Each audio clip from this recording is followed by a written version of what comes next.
Al saludo a todos los oyentes de Radio María. Un día más, con la gracia del Señor, proseguimos el comentario del Catecismo de nuestra Madre la Iglesia. Llevamos ya unos cuantos programas hablando del sacramento de la confesión y hoy nos introducimos en un apartado que dice los efectos de este sacramento. ¿Qué efectos tiene el sacramento de la penitencia, de la confesión, de la reconciliación, que de distintos nombres se le llama a este sacramento? Y son 3 los puntos que el Catecismo destina o reserva para hablar de los efectos del sacramento de la confesión. El primero de ellos es el 1468 y dice: toda la virtud de la penitencia reside en que nos restituye a la gracia y nos une con Él con profunda amistad. El fin y el afecto de este sacramento son, pues, la reconciliación con Dios. En los que reciben el sacramento de la penitencia con un corazón contrito y con una disposición religiosa, tiene como resultado la paz y la tranquilidad de la conciencia, a las que acompaña un profundo consuelo espiritual. En efecto, el sacramento de la reconciliación con Dios produce una verdadera resurrección espiritual, una restitución de la dignidad y de los bienes de la vida de los hijos de Dios, el más precioso de los cuales es la amistad de Dios. Bueno, aquí la primera afirmación que se hace, pues es que el sacramento de la penitencia, de la reconciliación, lo que hace es unirnos con Dios, o sea, restablecer la amistad que había sido rota con Dios, rota o debilitada, según sean los pecados mortales o veniales. Es muy importante para entender lo que es qué efecto causa, ¿no?, el sacramento de la penitencia, recordar en qué consistía el pecado. Es muy importante, porque a veces si uno entiende el pecado como la transgresión de una ley, de una norma, y se queda en eso, pues desde una perspectiva tan corta, luego no va a entender lo que es el sacramento de la confesión. El pecado no es transgredir una norma. El pecado no es no cumplir pues una serie de preceptos, ¿no?, sino que el pecado es despreciar el amor de Dios. El pecado consiste en que el amor de Dios no es amado. El pecado consiste en que el hombre no responde al amor con amor. Eso es lo que es el pecado, ¿no? Entonces, claro, cuando tenemos una visión totalmente pues exteriorista, no pues externa a nosotros, como si el pecado fuese pues una especie de una decisión gratuita de que pues a Dios, algunos piensan incluso a la Iglesia, se les ha ocurrido pues que tales cosas están prohibidas y tal, y por lo tanto pues el pecado consiste en la transgresión de esas cosas en las que habíamos quedado, ¿no?, en las que se había consensuado que eran como los preceptos, que quienes los incumplían cometen pecado. No, es que, como nos podemos imaginar, quien tenga esa visión no va a entender después lo que es el sacramento de la confesión. El pecado no es la transgresión de unos preceptos. El pecado es la no respuesta al amor de Dios, que está enamorado del hombre y que desea su bien. Y Dios desea el bien del hombre. Y el misterio del pecado consiste, por lo tanto, en la no respuesta a ese amor de Dios, en el cerrarse, no dejarse amar, no dejarse querer, que suele ser un problemón que tenemos los hombres, que no nos dejamos querer por Dios. Bueno, este es, por lo tanto, el punto de partida para que ahora entender que se diga la fuerza, el efecto, la virtud de este sacramento consiste en restituirnos, en unirnos a la profunda amistad con Dios, a la profunda amistad con Él.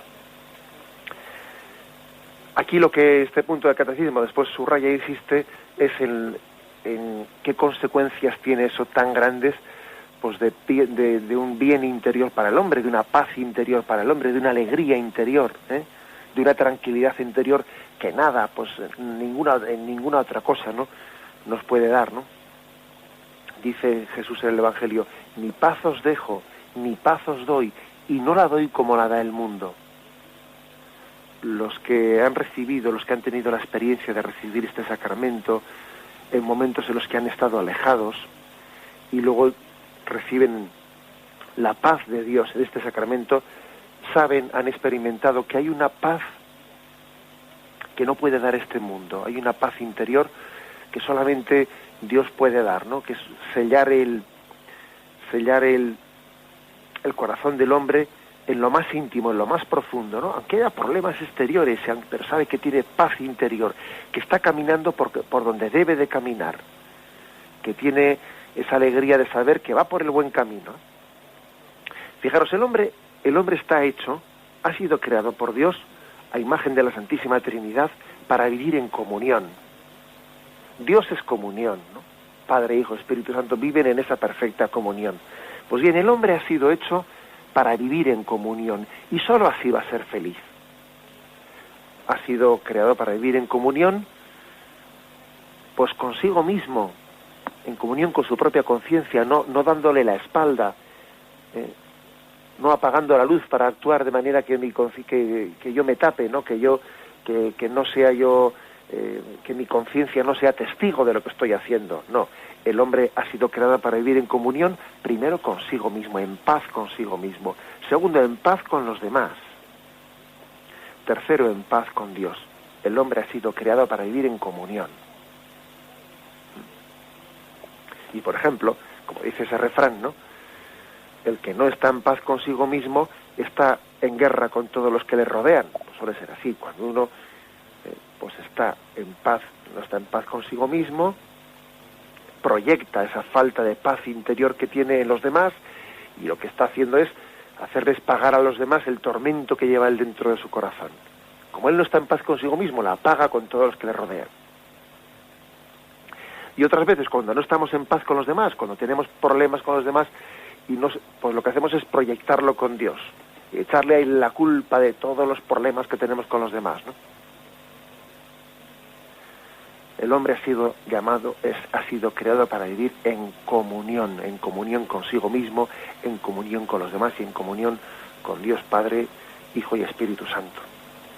Bueno, pues así entenderemos por qué el cristiano, cuando se confiesa, cuando recibe el sacramento de la confesión, pues suele recibir una paz y una tranquilidad de conciencia y un consuelo espiritual, pues como ninguna otra criatura humana, ninguna criatura humana en esta vida puede darle. Esa paz que solamente Dios puede dar, ¿no? Porque como decía Santa Teresa de Jesús, solamente Dios puede entrar en el castillo interior, en la habitación interior del castillo, y allí Él puede entrar y darnos la paz y restablecernos la paz. Solo el pecado puede quitarnos la paz, ¿no?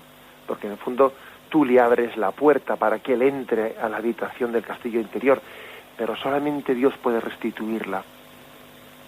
Solamente Dios puede entrar, como entró con los apóstoles, ¿no? Cuando estaban reunidos, después de su resurrección, estaban reunidos con las puertas cerradas. De repente entró Jesús, se puso en medio y les dijo: paz a vosotros. Ese es el don de la paz, ¿no?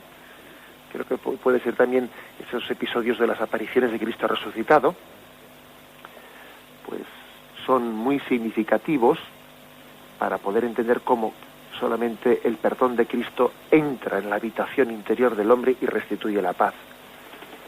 Es verdad que el Señor quiere que nosotros participemos también de ese don de paz, que nosotros nos abramos, que le abramos la puerta, ¿no? Para que Él entre y bajo el influjo de su gracia, ¿no? También abrimos la puerta porque Él nos ha dado la gracia, todo hay que decirlo, o sea, no es un abrirte al perdón sin la gracia de Dios. La propia gracia te mueve para tu conversión, para tu arrepentimiento, pero tú tienes lógicamente que dejarte mover, tienes que ser dócil, a ese influjo de la gracia. Bueno, pues el hecho es que Jesús entra en medio de nuestra alma por el sacramento de la penitencia y te dice: paz, paz. Y como cuando se despertó y estaba en aquella barca que parecía que se la tragaban las olas, y los apóstoles llenos de miedo le decían: Señor, despierta, que nos hundimos. Y de repente Jesús, al despertarse, pronuncia aquella palabra llena de autoridad, llena de fuerza y al mismo tiempo llena de suavidad, y dice, y manda a la tempestad, ¿no?, que se calle, que se calme, y se calma, ¿no? Pues también así el sacramento de la confesión, Cristo tiene esa autoridad, una palabra de fuerza, ¿no?, para calmar, para dar paz al hombre, para tener consuelo espiritual, para tener alegría. No estamos diciendo con esto que el sacramento de la confesión sea un sacramento que el cristiano pues lo busque, recurra a él para buscar sus efectos psicológicos. Sería una equivocación el que alguien dijese: yo es que recurro al sacramento de la confesión por los efectos psicológicos tan buenos que tiene. No, vamos a ver, no, eso no está bien planteado. Nosotros buscamos el sacramento, recurrimos al sacramento de la confesión, en primer lugar porque Cristo nos busca a nosotros antes de que nosotros les busquemos a Él. Eso es lo primero. Y lo segundo, porque buscamos la petición sincera de perdón a Dios nuestro Padre, y buscamos tener la paz con Él. La paz. Ahora, es verdad que luego de ahí se desprenden una serie de consecuencias. Pues el que está en paz con Dios, pues entra en paz con sus hermanos y entra en paz consigo mismo, y tiene una alegría y una paz interior pues que este mundo no puede darla, como decía antes, ¿no? Os doy la paz, pero no la da como la da el mundo. O sea que el sacramento de la confesión no debe de ser buscado, no debemos de recurrir a él como pues para buscar efectos psicológicos. No, no, señor. De hecho, vamos a ser claros, puede ocurrir que una persona, por lo que fuere, ¿no?, pues por el momento de su vida, porque está en sequedad, porque puede ocurrir perfectamente eso, ¿no?, recurra al sacramento de la confesión, se confiese bien confesado, pero no sienta después esa especie de efectos, como estamos aquí poniendo, efectos que en otras situaciones sí puede haberlo sentido, pero que igual pues él no sienta consuelo interior, sino puede ser que tenga un momento en su vida en el que está en un desierto, pues en un desierto interior, y está siendo probado en una purificación interior del alma. Y así como hay veces que uno va a rezar y suele sentir, pues parece que está casi percibiendo la presencia de Dios y se emociona y tiene influjos también psicológicos en él, ¿no?, influjos de consuelo interior muy grandes. Otras veces uno va a hacer oración y no tiene pues ese tipo de consuelos, no siente, no percibe, y no por eso está rezando peor. Ojo, no se puede medir el influjo de la oración con el sentimiento. Tampoco se puede medir el que una confesión esté bien hecha o mejor hecha por los sentimientos que uno percibe al hacer esa confesión. No, sería un error. Sería un error. Dice, esta confesión la he hecho mejor porque he sentido más tranquilidad, más paz. No, esta vez no la he sentido, luego... No, señor. Es decir, no podemos medir el influjo de la gracia por los sentimientos, por las sensaciones sensibles, por lo que sensiblemente podemos percibir. No podemos medirlo. Pero es cierto que cuando Dios da también da esos efectos, eso que dice aquí, esa tranquilidad de conciencia, ese consuelo espiritual, esa alegría que a veces hasta se traduce en lágrimas, ¿no? Muchas veces los confesores, una de las cosas más hermosas que Dios nos concede, ser testigos de ella, porque es una gracia muy grande, ¿no?, que Dios te permita como confesor ser testigo de la alegría y de la liberación tan grande que una persona puede llegar a experimentar, ¿no? Y uno ve rostros, ve lágrimas, ve momentos en los que el hombre es regalado por Dios, pues con una experiencia de liberación tremenda, que además pues es sensiblemente experimentada en muchas ocasiones, ¿no?, por los penitentes. Pues benditos a Dios, que Dios de eso. Pero ojo, no estamos diciendo con esto que el influjo de que los efectos del sacramento tengan que ser medibles, pues sensiblemente, pues no. Aquí lo que insiste este punto del catecismo es que hay como lo importante es el acto de fe. Sabemos por la fe que el sacramento de la reconciliación produce una verdadera resurrección espiritual, una restitución de la dignidad y de los bienes de la vida de los hijos de Dios. Aquí se nos remite, en este punto del catecismo, se nos remite al último versículo de la parábola del hijo pródigo, en el que se habla de cómo el hijo ha sido restituido a esa dignidad que tenía. Convenía celebrar una fiesta, es la fiesta del perdón. Convenía celebrar una fiesta y alegrarse, porque este hermano tuyo estaba muerto y ha vuelto a la vida, estaba perdido y ha sido hallado. O sea que la alegría tan grande del sacramento de la confesión es porque nuestra dignidad ha sido restituida, porque somos alguien, porque el pecado nos había llevado a no querernos a nosotros mismos, a no querer a Dios, a no querer a los demás. Nos había llevado a vivir pues entre puercos, ¿no? Como dice esta parábola del hijo pródigo. Y ahora el encuentro de perdón con Dios lleva a que se restituya tu dignidad, a que tú seas alguien. Por eso la parábola del hijo pródigo, cuando subraya mucho este aspecto de la dignidad, la dignidad que vuelve a adquirir el hijo, ¿no? Cuando se encuentra con el padre, él pensaba pues que el padre no le iba a recibir ya como hijo, pues que esa dignidad que había perdido era irrestituible, pero bueno, aunque sea, vamos a intentar no seguir viviendo tan bajo. Fijaros bien, eso creo que es muy importante en esta parábola, ¿no? Que es imagen muy perfecta del sacramento de la penitencia, ¿no? Uno piensa en su cálculo humano, dice, pues la condición de hijo que tuve, eso ya es irrecuperable, claro, sí es irrecuperable, pero igual podría dejar de vivir como un auténtico tirado y un desgraciado, y aunque sea vivo como un criado, ¿no?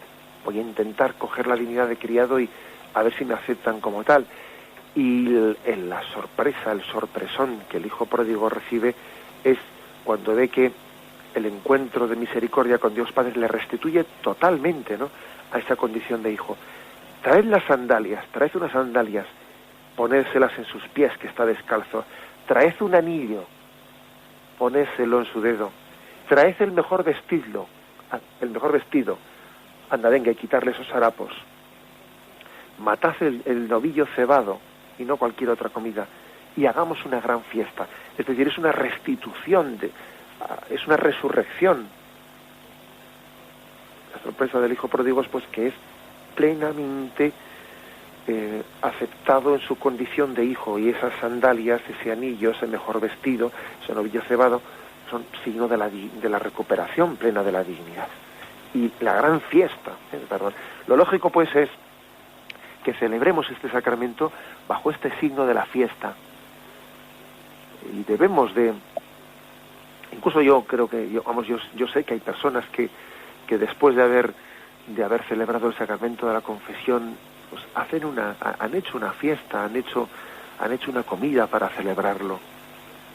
Han dicho, este día ha sido tan grande en mi vida que lo tengo que celebrar. Pues sí, Señor, quien ha hecho eso de alguna manera ha percibido lo que hay detrás de este sacramento.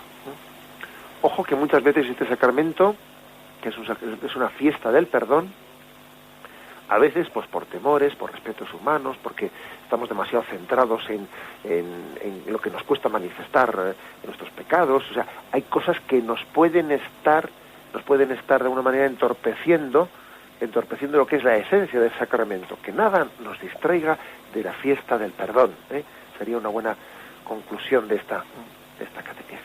Es una resurrección espiritual, fruto de la cual pues el hombre siente o suele sentir, o con frecuencia el Señor puede dar este don, incluso sensiblemente perceptible, de un profundo consuelo, alegría interior, sentido de liberación, una paz interior que el hombre, como cuando dice la gente, no, pero qué paquete que me he quitado de encima, no, qué liberación, qué alegría, pues todo ese tipo de expresiones que popularmente hemos oído tantas veces, ¿no?, son un signo del amor de Dios que sella con su beso de paz el alma que estaba muerta, que estaba alejada, que estaba enfriada por el pecado.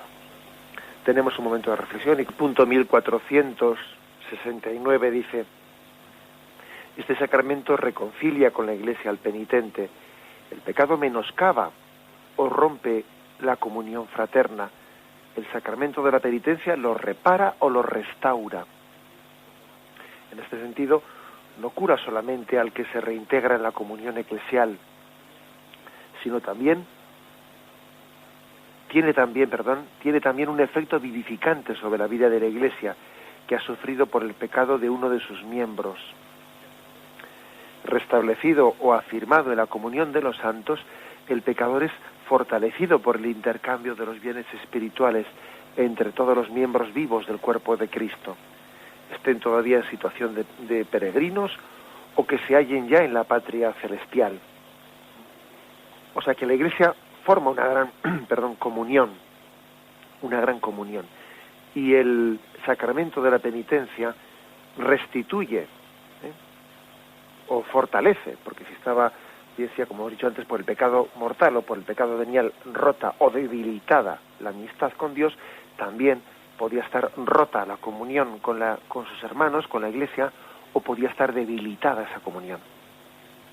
Bueno, pues el sacramento de la penitencia reintegra en la comunión eclesial, lo cual tiene un efecto positivo no solamente para él, que él se había separado de la Iglesia, él había roto esa comunión con la Iglesia, se había marchado a la intemperie y estaba sufriendo lo que es la intemperie de que alguien está en la calle, ¿no? Y cuando uno ha roto, ¿no? Pues por la dureza de su corazón, cuando ha roto la comunión con Dios, pues ha roto la comunión con la Iglesia, con sus hermanos, y entonces está sufriendo la intemperie, y la intemperie es muy dura. Por lo tanto, tiene un influjo hermosísimo, muy beneficioso en él. Pero ojo, también lo tienen los demás, porque también la Iglesia había sufrido por su ausencia. Fijaros el texto que se nos da, 1 Corintios 12:26. Si sufre un miembro, todos los demás sufren con él. Si un miembro es honrado, todos los demás toman parte en su gozo. Ahora bien, vosotros sois el cuerpo de Cristo y sus miembros, cada uno por su parte. Pues este es un texto muy claro para que entendamos que también la Iglesia ha sufrido por nuestra ausencia. La Iglesia ha sufrido por nuestra ausencia. Es decir, nosotros no nos es igual que nuestros hermanos estén cerca de Dios, que estén. Hay una carencia muy grande. Porque Dios nos quiere a todos los hermanos unidos. Y Dios también había pensado en ese hermano tuyo para que él fuese un instrumento de gracia para ti. Si él está fuera, si está en la calle, se está haciendo un daño a sí mismo, es verdad, pero también está empobreciendo al resto de los hermanos. Es un mal para él, pero es un mal para todos nosotros, que él falte de casa. Por eso nos alegramos, y también uno tiene la fiesta de que ha vuelto mi hermano. Pues claro que sí, porque su retorno es un bien para todos. Dios también ha pensado en él, para que yo me apoye en él, para que como hermano mío que es, reciba yo a través suyo muchos buenos ejemplos y muchas cosas, por lo cual me alegro mucho de su retorno. No solo me alegro por él, hasta me alegro por mí mismo. Me alegro por la Iglesia, ¿no? Esto es importante, que nos demos cuenta que en la Iglesia formamos todos una cadena, una concatenación, y un santo tiene un influjo benéfico, pues en todos, y un pecador tiene un influjo, pues nefasto en todos. Cuando alguien se entrega a Dios, esa entrega a Dios tiene consecuencias en los demás. Y cuando alguien se cierra la gracia por el pecado, este influjo, ese acto también tiene consecuencias en los demás. Aquí todos estamos en el mismo barco, estamos montados en el mismo tren. Por eso hay también una fiesta del perdón que supone que la Iglesia es más bella, porque ha regresado otro más de sus hijos. se ha restablecido. Por otra parte, el pecador es, dice, fortalecido por el intercambio de bienes espirituales, no únicamente con los que estamos aquí, los que estamos en esta iglesia peregrina, sino también con los que están en el cielo, con los que están en el cielo. En ambos sentidos, en ambos sentidos, es decir, las almas de purgatorio y las almas de nuestros hermanos que están en el cielo interceden por nosotros para que nos reconciliemos con Dios. Pero claro, también alguien que está alejado de Dios por el pecado, él no está aportando nada pues en favor de las almas de purgatorio, como os podéis imaginar. Sin embargo, cuando alguien es reconciliado y vuelve a la comunión de la Iglesia, ese acto de volver a la comunión es muy beneficioso también para las almas de purgatorio, para su purificación. Aquí hay una comunión, aquí hay un misterio de los vasos comunicantes, ¿no? También las almas de nuestra Iglesia triunfante, de las almas de los salvados en el cielo y de los que están en el purgatorio, interceden por nosotros, por nuestro retorno, porque volvamos a la comunión. Pero el volver a la comunión pues supone algo beneficioso allá, pues realmente especialmente para las almas de purgatorio y para los que estamos aquí en esta iglesia peregrinante. Y para los que están en el cielo, porque dice, acordaros también, mayor alegría habrá en el cielo, qué alegría hay en el cielo, mayor alegría habrá por un pecador que se convierta que por 99, o sea que en el cielo hay esa alegría, hay fiesta en el cielo cuando alguien retorna. Hay fiesta en el cielo, hay fiesta en el purgatorio y hay fiesta en la iglesia que peregrina aquí en la tierra. Hay fiesta. Y no sería correcto que hubiese fiesta allí y no hubiese fiesta aquí. Porque eso, ojo, acordaros de cómo la parábola del hijo pródigo, a la que tantas veces nos referimos, el problema es que hay fiesta en el corazón del padre, pero no hay fiesta en el corazón del hijo mayor. Ese es el problema. Si es que eso es bien simbólico y bien gráfico. Cuando alguien retorna por el sacramento de la penitencia a la comunión con Dios, hay fiesta en el cielo, hay fiesta en el purgatorio. ¿No la va a haber aquí en la tierra?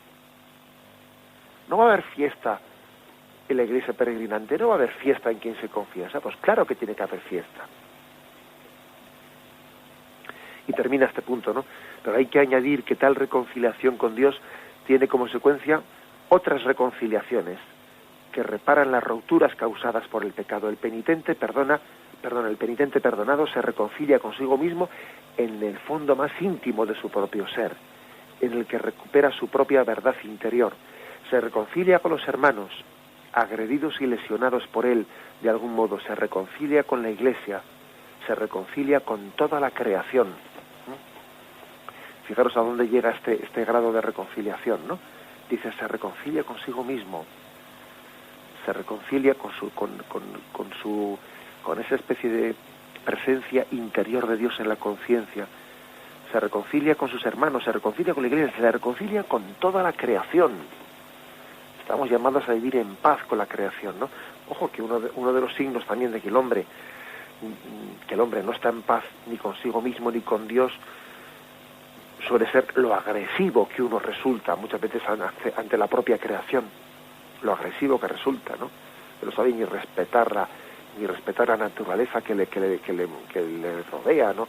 No sabe respetar, pues, porque como está lleno de amargura interior, proyecta esa amargura, no sabe vivir respetando la creación. Dice que se reconcilia hasta con la creación el que ha sido reconciliado con Dios. Tal es el influjo, ¿no? Tal son las consecuencias, muy concretas a las que llega ese grado de paz interior. Uno vive con la naturaleza de otra manera y se reconcilia, pues por ejemplo, alguien que está amargado por el pecado, ¿no? Seguro que comenzará el día y dirá, vaya porquería de día, vaya porquería, mira que este cochino tiempo, siempre así, siempre, y está amargado, ¿eh? Su amargura hace que ni siquiera pues esté reconciliado con la creación que le rodea. Y despotrica, pues eso, ¿no? Porque cuando llueve, porque llueve, y cuando tal, porque cual. Bueno, pues hasta ahí llega, ¿no? Los efectos de la reconciliación, el que uno sea capaz de ver en todo lo que le rodea la presencia de Dios, los regalos que Dios le hace, como Dios le mima, como Dios me mima y me cuida, ¿no? Pues por tantos signos, la luz que hoy me ha dado y el día que comienza. O sea, hasta se reconcilia con la creación y es capaz de, como San Francisco de Asís, llamarle hermana agua, hermano sol y tantas otras formas de expresión de comunión, hasta con la propia creación, ¿no? Cuando alguien está en comunión con Dios, está en comunión con sus hermanos, está en comunión consigo mismo y hasta con la creación que le rodea. Tenemos un momento, esta parte, este epígrafe que el catecismo reserva a los efectos del sacramento. Estamos comentando los efectos del sacramento de la confesión. Y son 3 puntos, y 1468, 1470, y concluimos con este último. En este sacramento, el pecador, confiándose al juicio misericordioso de Dios, anticipa en cierta manera el juicio al que será sometido al fin de esta vida terrena, porque es ahora, en esta vida, cuando nos es ofrecida la elección entre la vida y la muerte, y solo para el camino de la conversión podemos entrar en el reino del que el pecado grave nos aparta. Convirtiéndose a Cristo por la penitencia y la fe, el pecador pasa de la muerte a la vida y no incurre en juicio. Bueno, es que es importante ese texto, es importante. Dice que de alguna manera estamos anticipando, en cierta manera, ¿no? En este juicio misericordioso estamos anticipando el juicio final. Cuando el hombre se esconde de Dios, acordaos de cómo Adán y Eva, después de haber pecado, se esconden de Dios. Un signo de que el hombre no va por el buen camino, de que se esconde de Dios, es que se esconde también del tribunal de misericordia, que es el sacramento de la penitencia. Quien recurre al sacramento de la penitencia es un signo bien claro de que él no se esconde de los ojos de Dios. Pone luz, quiere poner luz en su vida. Por lo tanto, de alguna manera, eso puede tener distintas interpretaciones, ¿no? Una es la que hacía San Agustín en un comentario que hace él muy incisivo, ¿no? Que dice: tú acúsate, que Dios te excusará. No sea que si tú te excuses, Dios te acuse. Es un comentario muy agudo, como muchos de los que tiene San Agustín, ¿no? Diciendo tú, de alguna manera, este juicio, entre comillas, este tribunal, entre comillas, ¿no? Este juicio de misericordia que Dios nos ofrece en el sacramento de la penitencia, pues nos está preparando para disponernos de otra manera, para disponernos a tener un juicio de misericordia ante Dios Padre en el juicio final. Cuando seamos juzgados cada uno de nosotros en el juicio particular después de nuestra muerte y en el juicio final en la resurrección final. Dice San Agustín, repito, tú acúsate y Dios te excusará. No vaya a ser que si tú te excusas, Dios te acuse. Es verdad. No hay cosa más hermosa. ¿Acaso no lo hemos hecho con nuestros hijos? ¿Acaso no lo habéis, muchos de los oyentes ahora mismo no recuerdan cómo le han dicho a su hijo pequeño, le han dicho, mira, a mí no importa si en alguna ocasión has hecho una pifia, lo que sea, pero ven y dilo, ven y dímelo, que no me entere yo por ahí. Ten la transparencia de delante de tu padre, delante de tu madre, de decirle, de abrir tu corazón y expresarte claramente, ¿no? ¿Acaso eso mismo que hemos dicho con los hijos, pues no será lo normal que Dios también nos lo pida a nosotros? Sé transparente, no te ocultes, porque cuando te ocultas, te estás ocultando de ti mismo. De ti mismo. Te estás ocultando del don de Dios. Por lo tanto, el recurrir al tribunal de la misericordia, el acusarse, el decir yo pecador, el decir yo pecador, es ponerse bajo el signo de la misericordia de Dios. a diferencia de Adán y Eva, que se escondían en el jardín, no porque oían acercarse a Dios, porque percibían que Dios se acercaba. El hombre no debe de esconderse, sino que debe ponerse siempre bajo el signo de la luz de la misericordia. Dice, ¿no?, este punto, porque es ahora, en esta vida, cuando nos es ofrecida la elección entre la vida y la muerte, y solo por el camino de la conversión podremos entrar en el reino del que el pecado grave nos aparta. Hay una capacidad de elección. Yo pongo ante ti muerte y vida. Elige la vida. Ese, por ejemplo, aquí se nos da una serie de textos. Gálatas 5, 19, 21. Ahora bien, las obras de la carne son conocidas: fornicación, impureza, libertinaje, idolatría, hechicerías, odios, discordias, celos, iras, rencillas, divisiones, disensiones, envidias, etcétera, etcétera, ¿no? Quien hace tales cosas no heredará el reino de los cielos. En cambio, el fruto del Espíritu es amor, alegría, paz, paciencia, afabilidad, bondad, fidelidad, mansedumbre, dominio de sí. Elige. Pongo entre ti la vida y la muerte. Por lo tanto, el sacramento de la confesión es como un anticipo de ese juicio en el que Dios ha puesto ante nuestra presencia, ante nuestros ojos, ¿no? Es como si en el momento del juicio pusiese ante nuestros ojos todo lo que ha sido nuestra vida, y nos hiciese ver cómo continuamente hemos estado optando entre muerte y vida, sin darnos cuenta, o dándonos cuenta, pero es cierto que durante toda nuestra vida, en todas nuestras acciones, estamos de hecho, de facto, estamos continuamente optando entre la vida y la muerte, la gracia y el pecado, el bien y el mal. Y entonces, esa elección que de hecho se está dando continuamente, ¿no?, continuamente en nuestra vida, de hecho en el sacramento de la confesión se nos dice: tienes tiempo de elección, todavía estás en este momento de poder elegir.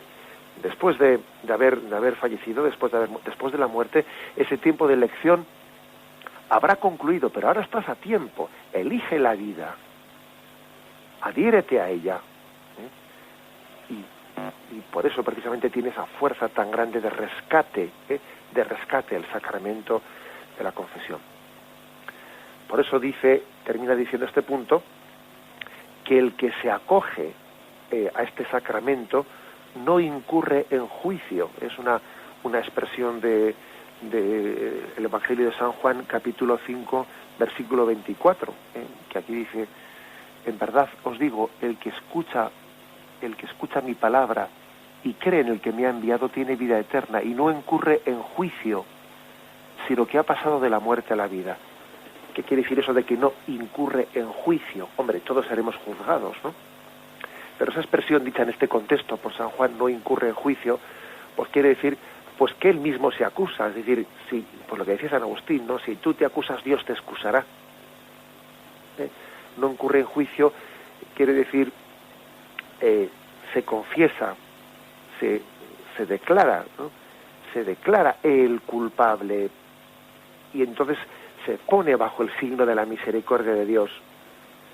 No incurre en juicio, sabe perfectamente, ¿no? No es como cuando alguien va a un tribunal y dice: a ver si me dan la razón. Fijaros bien, ¿no? A veces vamos así ante un tribunal, a ver si el juez me da la razón. No, si es que aquí la cosa es distinta. Aquí uno se pone ante un tribunal de misericordia y dice: Señor, si sé que la razón la tienes tú, si yo soy pecador, yo vengo sencillamente a acusarme y a ponerme bajo la sombra de tu misericordia, ¿no?, y de tu amor al hombre. Pues es que es distinto. Aquí por eso dice aquí: no incurre en juicio, porque el que se acusa se pone bajo la sombra de la misericordia de Dios, que excusa. Sé tú tu propio fiscal para que Dios sea tu abogado defensor, podríamos decir así, aplicando estas palabras de San Agustín. Bien, dejamos aquí el comentario que hemos hecho del Catecismo. Adelante, me despido con la bendición de Dios Todopoderoso. Padre, Hijo y Espíritu Santo, descienda sobre vosotros. Alabado sea Jesucristo.